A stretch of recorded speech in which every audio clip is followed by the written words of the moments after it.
If you need to have a backup system in case the electric goes out, or you just want to save money on your electric bill, then watch how I put this system together. The power from these 4 batteries is actually running through my equipment into my fuse box, which will in turn put out 120 volts AC to power the critical things in my house. You can run the power from this inverter into a regular plug receptacle, or you can do like I did and run it directly into your breaker panel. Turn these batteries on here and turn this whole system on. And we're going to talk about the batteries a little bit. These are 48 volt server rack batteries, and they're made for solar applications. Let me explain what these batteries are and what they actually do. This battery has a $599 price tag, and it currently is the cheapest server rack battery on the market. This battery is a brand new release, and I found out that it's already sold out. This battery also comes with free shipping. When I got these batteries, they weren't sold out, and it took 3 days for the batteries to arrive to my house. So yeah, this is a brand new product, and if it's already sold out, that must tell you something good about it. There'll be a link in the description of the video, and I'll also have a discount code where you can even get a lower price than what they're selling it for.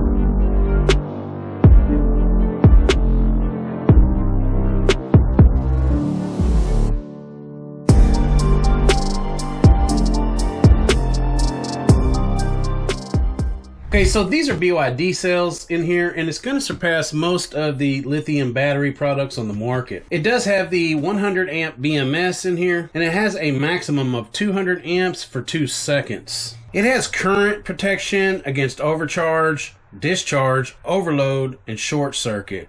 Also high temperature and low temperature cutoffs. So basically all of the same features as most high-end server rack batteries are going to have. It has your on and off switches to power up the BMS, and then it has the on and off breakers to power up the bus bars here, sending the battery power out of the battery and up to the inverter. Inside of one of these server rack batteries, there's basically 16 small batteries, and they're all hooked together to make this one big server rack battery. And these dip switches here are going to let you set each dip switch a little bit different whenever you're running communication. It is equipped internally with active balancing, which just means that it's going to keep the individual cells balanced to the same voltage. Their website says that you can parallel a maximum of 20 of these together, which is kind of wild given it the ability to become a 100 kilowatt hour battery bank. Now this one here is the load. This one sends power out of the inverter and goes into the critical load panel, and that's basically what's powering up the house. I have the positive to the positive to the positive to the positive, and same on the negative side here, negative, negative, negative. So we daisy chained this one and ran the wiring up to the inverter. It's the most ideal way to do it if you don't have a bus bar, but if you have a bus bar like this is a 600 amp high quality bus bar from Signature Solar. These things are about $60 for the pair, and what you would do was mount them on the wall here, like one here and one here. Run all your positive terminals to one side, and run all your negative terminals to the other side. Then you would take a single terminal, run it to the inverter, and same thing on the positive side, a single terminal, and run it to the inverter. If you decide that would be the way you would want to wire your system, it would also help keep your battery power balanced a little better. So I'll leave a link in the description for these 600 amp bus bars along with the other equipment. Okay, so what I did was I installed my critical load panel here. I ran 2 conduits through the wall and into the main panel.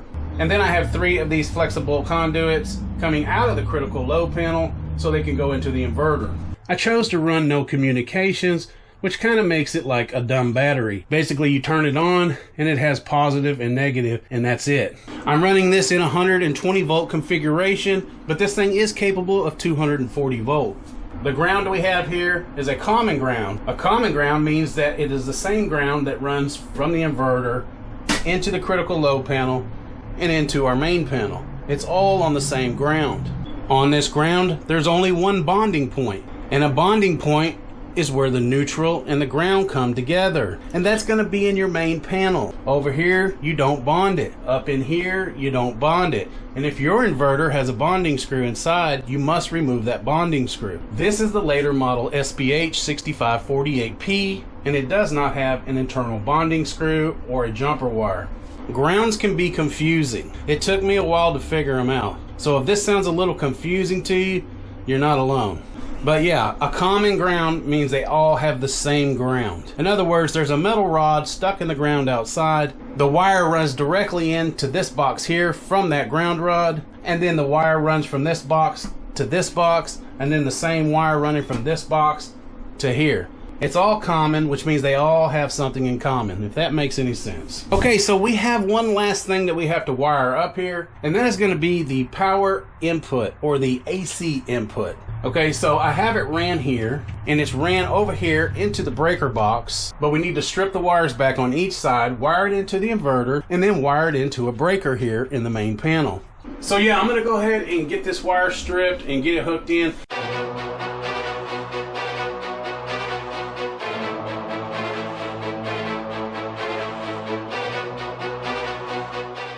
Okay, the last thing we need to wire in here is the ground.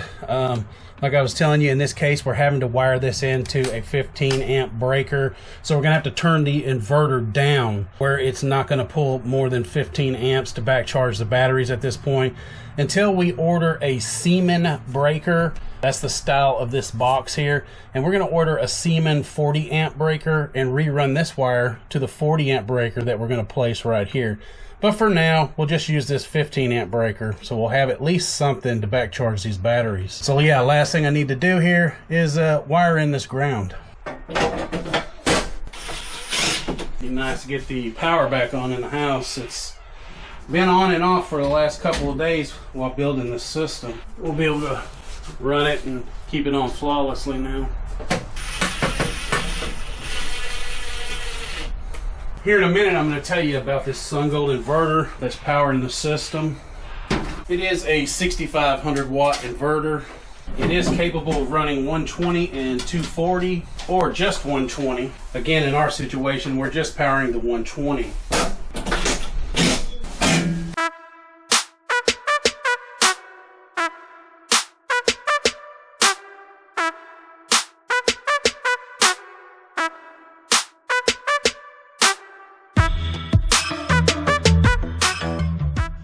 I'm going to step outside and power this electric grid back up, and then we'll power the batteries up, power the inverter up, and make sure everything's working good all together.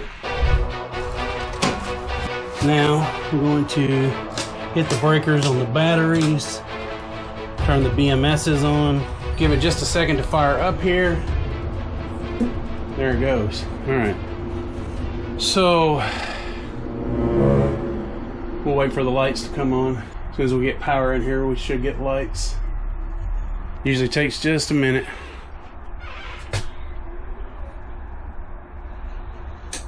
Okay, there it is. All right, so let me finish telling you about this inverter. This inverter is about $1,199. Like I said, 6500 watt, made by SunGold Power, 240 or 120 volt, whichever one you choose to use in it. It can handle 10,000 watts of solar power. In other words, you can hook 10,000 watts of solar panels into this inverter to charge your batteries. You're also going to be able to hook 500 volts per PV input. So you can have two strings of 10 panels, let's say, that add up to about 450 to 470 volts. This inverter has 3 cooling fans underneath it and 2 intakes, one on that side and one over here on this side. You do want to keep these clean.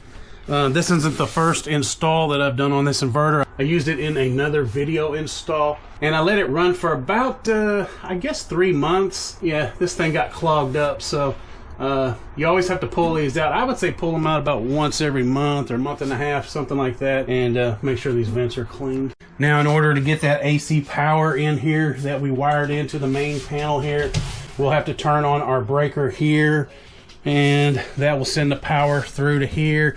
But we also have an AC breaker here that comes mounted on the side of the SunGold inverter. All of this here together is a very capable system. It should do good for somebody trying to back up their house when the power goes out, and it should also do good easing up on the electric bill. Now, some places can run their whole house on 6500 watts. It just depends on your usage. I'm running my whole off-grid house on 6,000 watts of power. No problems, no issues, 24/7. Everything runs day and night without a problem. Air conditioner, water pump, lights, everything. So yeah, we're gonna be running 9 solar panels into this system here.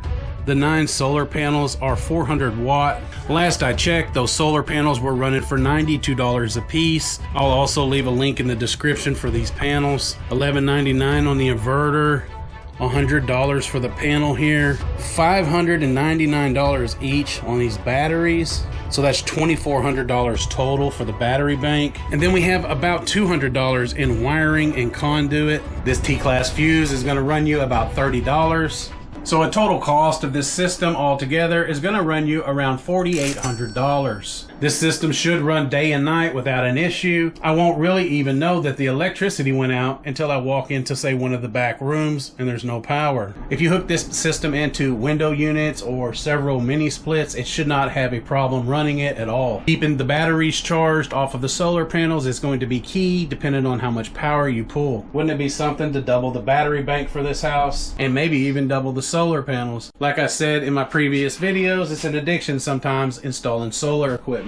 But yeah, there it is. Tell me what you think. Are you interested in this battery? I am. I'm thinking about getting 4 more of these. Remember, you could put 20, even 30 solar panels hooked to this inverter.